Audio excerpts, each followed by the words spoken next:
Emergency lights blinked in the distance as the cover of night covered what we could see earlier was evidence of the horrible accident in the snow-covered terrain some 18 miles southwest of Detroit. But those first on the scene, like Nancy Wade, saw the smoldering wreckage. My neighbor and I, we got in the car, we drove over there right away, and all you could see were flames and smoke.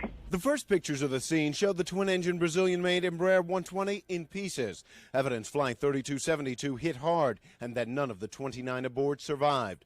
Federal investigators began filing into the local office to begin their effort at determining what went wrong. We will be obviously doing the accident investigation as well as coordinating family matters on scene.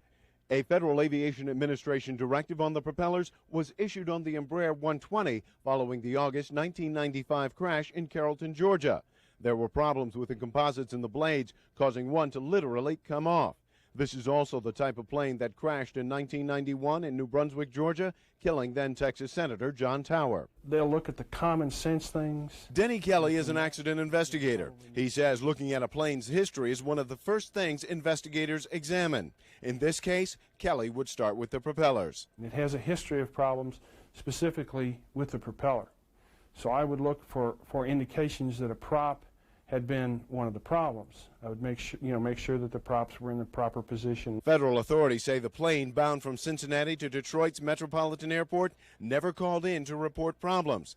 Kelly says propeller malfunctions wouldn't give pilots time to call for help. It's not a very slow and progressive thing. It's instantaneous almost. So you go bzz, and now the prop's in flat pitch. So what happens to the airplane? You're sitting there, and it yaws, and it flips over on its back. The former Marine and Braniff pilot says radar plots will show the pattern of how the plane flew and eventually crashed. He also says weather conditions should be looked at.